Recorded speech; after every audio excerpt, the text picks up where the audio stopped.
কতবার বলেছি তুই আমার বাড়ির ধান জমি দিয়ে ঘাস খেতে আসবি না কোনোদিন। আলাদা বাড়ির জমি কিনে তাদের ঘাস খাবি যা, তুই আমার বাড়ির জমির ঘাস খাবি না কোনোদিনও। তোর জমি আছে তো আমি কি করব? তোর জমি আছে বলে কি আমি ঘাস খাওয়া বন্ধ করে দেবো নাকি? আমি তোর ফসল খাচ্ছি না কি খাচ্ছি? আমি তো শুধু ঘাস খাচ্ছি, আমি তো তোর ধানও খাইনি। তোর মনের কথা কি আর বলা যায় রে? ঘাস খাইতে খাইতে একটা ধান গাছ যদি টান দিয়ে দিস তাহলে ওর দাম আমাকে কে দিবে?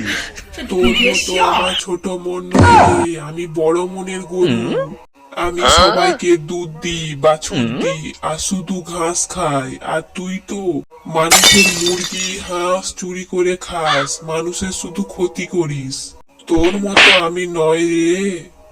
এই, আমি অত কথা শুনতে চাই না। তুই আমার বাড়ির ঘাস খাবি কেন? আমার বাড়ি ছাড়া কি আর কারো জমি নেই? তুই আলাদা কারো জমি থেকে ঘাস খাবি, তাও আমার জমি থেকে তুই ঘাস খাবি না। আচ্ছা ঠিক আছে, কাল থেকে আমি তোর ওই ধান জমির একটা ঘাসও খাবো না। আর তুই যেদিন আমার এলাকার মুরগি ঘাস চুরি করে খাবি সেদিন তোর খবর খুব খারাপ করব।